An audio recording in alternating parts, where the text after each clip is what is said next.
Hello student, success coaching classes में आपका स्वागत है। तो आज हम लोग डिस्कस करने वाले हैं क्लास 10th का सामाजिक विज्ञान, जो आपको 25 फरवरी को एग्जाम होने वाला है। उसके लिए मोस्ट इंपॉर्टेंट आपको क्वेश्चन बताने वाले हैं, जो बोर्ड एग्जाम के लिए बहुत ही ज़्यादा इंपॉर्टेंट होने वाला है। इसी तरीक़ा से आपका वीडियो प्लेलिस्ट बना हुआ है, साइंस का, मैथ का, एसएसटी का, इंग्लिश का, हिंदी का, सभी का प्लेलिस्ट बना है, ताकि आप एग्ज़ाम का तैयारी बहुत ही अच्छे तरीक़े से कर सकें। जो आपका एग्जाम में आएगा वही सब मोस्ट इंपॉर्टेंट क्वेश्चन में बताया जा रहा है। तो चलिए हम लोग वीडियो को स्टार्ट करते हैं। सबसे पहला क्वेश्चन हमारा लिए है, जो 5 नंबर वाला आज हम लोग क्वेश्चन बताने वाले हैं। 5 नंबर वाला क्वेश्चन क्या है? महामंदी के कारणों की व्याख्या करिए। Very very very important question होता है। तो महामंदी के प्रमुख कारण निम्नलिखित है। तो सबसे पहला कारण हम लोग क्या देखेंगे? औद्योगिक क्रांति, इंडस्ट्रियल जो रिवोल्यूशन होता है, औद्योगिक क्रांति के कारण क्या होता है? वस्तुओं की आवश्यकताओं से अधिक क्या होता है ना, उत्पादन करना होता है। दूसरा यहाँ पर बोला है कि जो प्रथम विश्व युद्ध के दौरान, जो पहला विश्व युद्ध हुआ था 1914 से 18 में, तो प्रथम विश्व युद्ध के दौरान यूरोप के देश अपने इतना सक्षम हो गए थे कि वे अमेरिका से माल आयात करने की स्थिति में नहीं थे। हमने यहाँ पर क्या अक्षम की जगह क्या होगा? सक्षम हो गए थे कि वे अमेरिका से माल आयात करने की स्थिति में नहीं थे। आगे यहाँ पर क्या बोला? अमेरिका के शेयर बाज़ार के शेयरों में, अमेरिका का जो शेयर बाज़ार है उसके शेयरों में कीमतों में अचानक क्या होता है? गिरावट हो गया था, जिसके कारण क्या होता है? भारत के बाज़ार में भी गिरावट हुआ था। लाखों व्यापारी क्या हो गए थे? कंगाल हो गए थे। ठीक है, आगे देखते हैं। कारखानों में तैयार माल को बाज़ार नहीं मिला। तैयार माल तो था लेकिन बाज़ार नहीं मिला, जिसके कारण क्या हुआ? कारखाने धीरे धीरे बंद होने लगे और लोग बड़ी संख्या में बेरोजगार हो गया।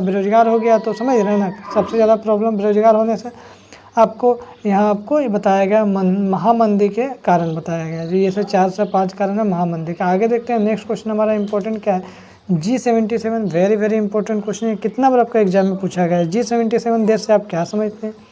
G77 को किस आधार पर ब्रेटन वुड्स का जुड़वा संतान की प्रतिक्रिया कहा जाता है? एकदम VVI क्वेश्चन है, वेरी वेरी इंपॉर्टेंट क्वेश्चन है, जरूर कर लीजिएगा। सबसे पहले लिखेंगे G77 क्या? विकासशील देशों का एक समूह है, एक ग्रुप है, जो नई अंतर्राष्ट्रीय आर्थिक व्यवस्था NIEO को प्राप्त करने के लिए सामूहिक रूप से काम करता है। ठीक है, दूसरा पॉइंट क्या लिखेंगे? IMF और विश्व बैंक, जो हमारा ब्रेटन वुड्स के दोहरे समझौते व असंतोषजनक सेवाओं के कारण नए आज़ाद हुए मुल्कों ने G77 का संगठन किया। तीसरा बात हम लोग क्या लिखेंगे? तो तीसरा बात लिखेंगे, इस प्रकार विकासशील जो देश है, जो विकसित देशों की भांति औद्योगिक विकास की राह पर चलना चाहते हैं, ब्रेटन वुड्स की संस्थाओं में उनका मार्ग अवरुद्ध कर दिया गया है। इसी आधार पर कहा गया है कि G77 को ब्रेटन वुड्स की जुड़वा संतान की प्रतिक्रिया भी कहा जाता है, जो आपका बोर्ड एग्जाम के लिए बहुत ही ज़्यादा इम्पोर्टेंट है। उसके बाद देखिए आपका औद्योगिकरण का युग जो चैप्टर है, उसके लिए ये बहुत ज़्यादा इंपॉर्टेंट क्वेश्चन है। एग्जाम में कितना बार मोस्ट रिपीटेड क्वेश्चन है, पूछा गया है। 19वीं सदी में यूरोप के कुछ उद्योगपति मशीनों के बजाय हाथ से काम करने वाले श्रमिकों को आखिर में प्राथमिकता क्यों देता था, क्यों ज़्यादा वैल्यू देता था? तो बोलो 19वीं सदी में यूरोप में कुछ उद्योगपति मशीनों के बजाय हाथ से काम करने वाले श्रमिकों को प्राथमिकता इसलिए देते थे। क्या क्या कारण है, चलिए देखते हैं। सबसे पहला कारण, जिन उद्योगों में मौसम के साथ साथ उत्पादन क्या होता है? घटता है, बढ़ता है, वहाँ उद्योगपति मशीनों के बजाय मजदूरों से ही अपना काम निकलवाना पसंद करते थे। पहला कारण हमारा ये है। दूसरा कारण हमारा क्या यहाँ पर है? जो बाज़ार में अक्सर डिजाइन और ख़ास आकारों वाली चीज़ें काफ़ी मांग रहती है। इन्हें बनाने के लिए यांत्रिक प्रौद्योगिकी ही नहीं, बल्कि जो अपना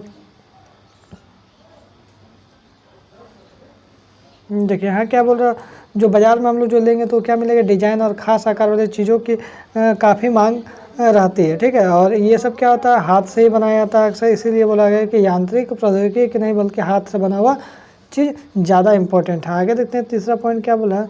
उच्च वर्ग के लोग जो है कुलीन और पूंजीपति वर्ग के हाथों से बनी चीज़ों के तरजीह देते हैं। हाथ से बनी चीज़ों को परिष्कार और सुरुचि का प्रतीक करते हैं। लोग ज़्यादा उत्सुक है हाथ से बना हुआ चीज़ को पहनने के लिए।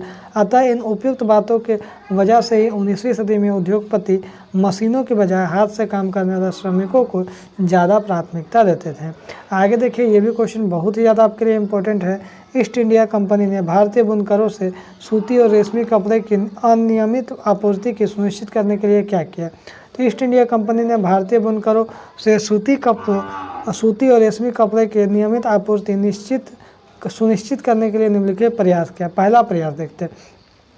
ईस्ट इंडिया कंपनी ने कच्चा माल खरीदने से बुनकरों को पेशगी के रूप में कर्ज देना शुरू कर दिया। इस प्रकार उन्होंने बुनकरों को स्थायी रूप से कर्ज के रूप में फंसा दिया, अपने कर्ज के जाल में फंसा दिया। दूसरा, कंपनी ने वेतनभोगी गुमास्तों की नियुक्ति की, जो कपास के उत्पादन और बुनकरों द्वारा बनाए गए जाने वाले रेशम की निगरानी करते थे, ये किस तरह अच्छा कपड़ा बना रहा है कि नहीं बना रहा है, वो देखभाल करते थे। वे ये भी देखते थे कि बुनकर अन्य यूरोपीय कंपनी या अन्य भारतीय व्यापारियों को तो काम नहीं कर रहा है, सिर्फ ऐसा ना हो तो दूसरी जगह काम कर रहा है, ये भी चेक करता था। इस प्रकार ईस्ट इंडिया कंपनी ने भारतीय बुनकरों से सूती और रेशमी कपड़ों की नियमित आपूर्ति सुनिश्चित रहती थी। ठीक है, तो इसमें आपको 4 क्वेश्चन जो था, जो आपको मोस्ट इंपॉर्टेंट क्वेश्चन था, 5 नंबर वाला क्वेश्चन था। तो यदि हमारा वीडियो आपको अच्छा लगे तो लाइक शेयर सब्सक्राइब जरूर करें। फिर मिलते हैं आपको इसी तरह से मोस्ट इंपॉर्टेंट वीडियो के साथ। Thank you.